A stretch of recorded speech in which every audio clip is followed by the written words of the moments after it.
Okay, welcome back to Janky Productions. This is part 2 of a close reading of Marilyn Robinson's passage on page 162.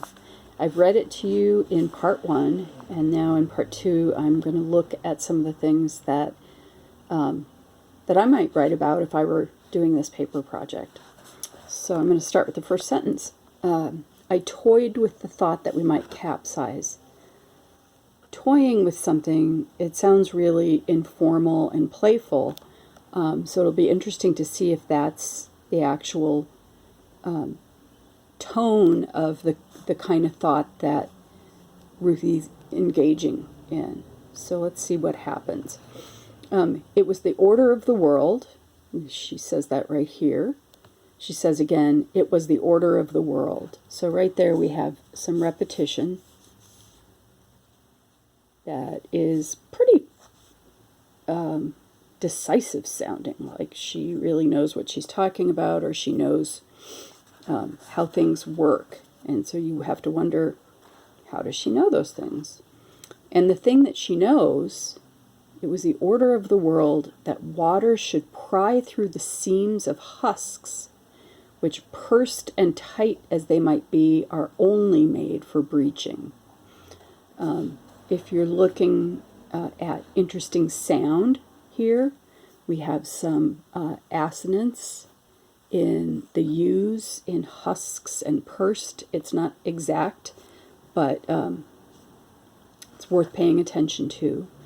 And then breaching. You have to think about, what does that mean? Breaching. That's a word that you would want to look up. And unfortunately, Janky Productions does not provide me with the capability of looking things up as I'm talking. But you guys can do that as you are reading and writing. So she says, it was the order of the world that the shell should fall away, and that I, the nub, the sleeping germ, should swell and expand. For those of you who are familiar with the Christian Bible, this little passage echoes, in a way, something from the Gospel according to John, where he says, he has Jesus say that unless a seed falls on the ground and dies, it will never come to anything. So here it's Ruthie who is the seed, which is kind of an interesting thing to think about.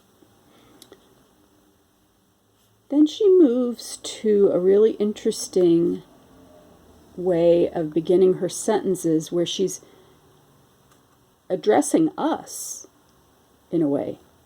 She's talking in second person. Or maybe she is addressing herself in second person.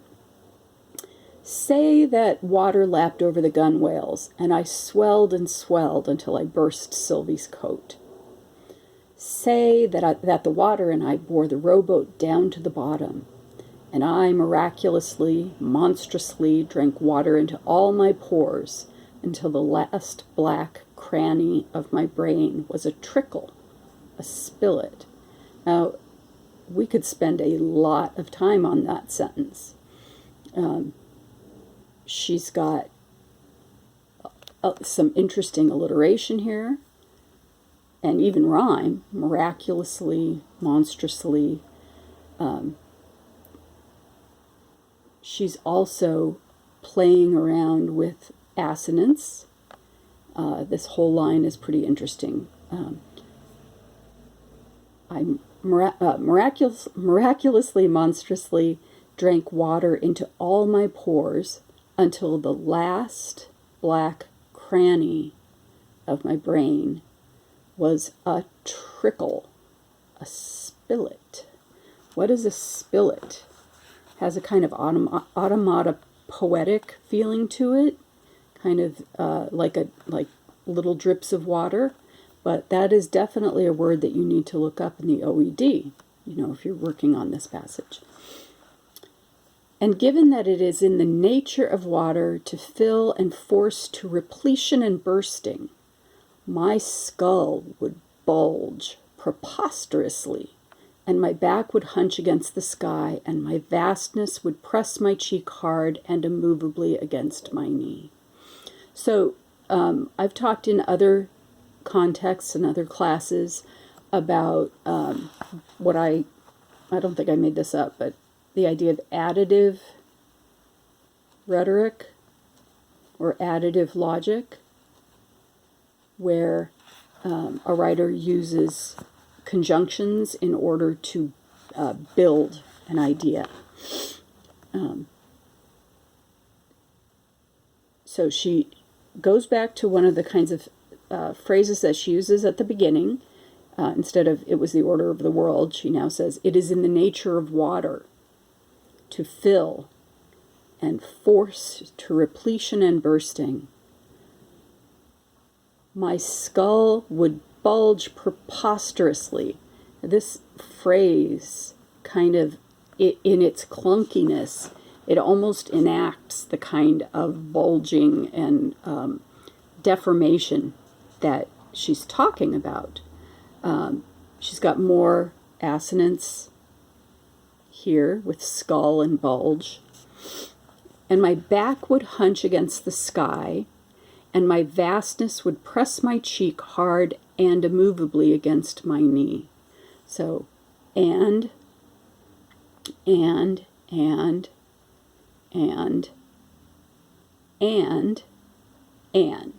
so many ands. So what is she doing with that? That is something that you would think about and try to decide for yourself what effect she's trying to create. Then, presumably, would come parturition in some form, though my first birth had hardly deserved that name. And why should I hope for more from the second? Now, I underlined this the last time I read the book because there's a lot of birth and death imagery in the book.